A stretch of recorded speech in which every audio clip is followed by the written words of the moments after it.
buhay ng guard. Kami ang mga guardia.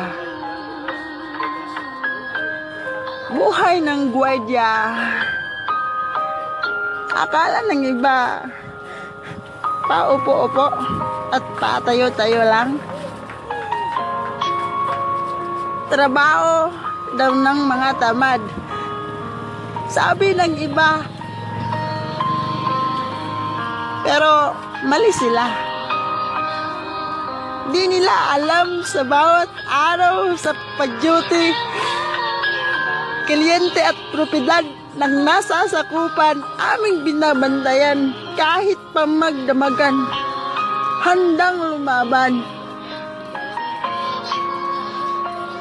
Pumasok man ang mga kawatan, buhay itataya para sa nasasakupan.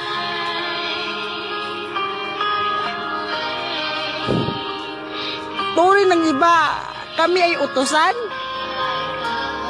Utusan lamang, maliit sa pananaw ng mga nagtaas-taasan. Minsan pag prinsipyo namin lilabanan, kami pa ang napapagalitan.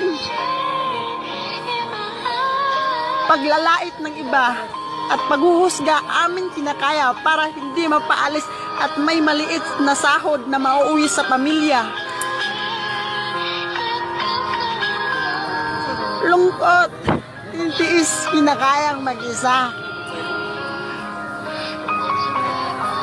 Ngayon magpapasko na, may 13 month na nagpapasaya sa maliit na halaga. Pamilya namin ay napabusog at mapapaligaya. Kahit hindi nila kami kasama. At minsan, nag-iisip na sana makasama ko sila. Sa mga oras ng Noche Buena,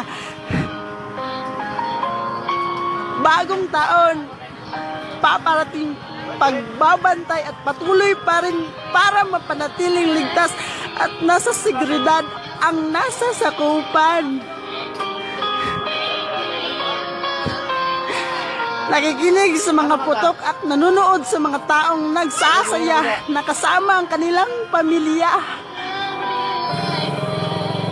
Luha at lungkot amin ay pinipigilan, pinipilit maging matatag.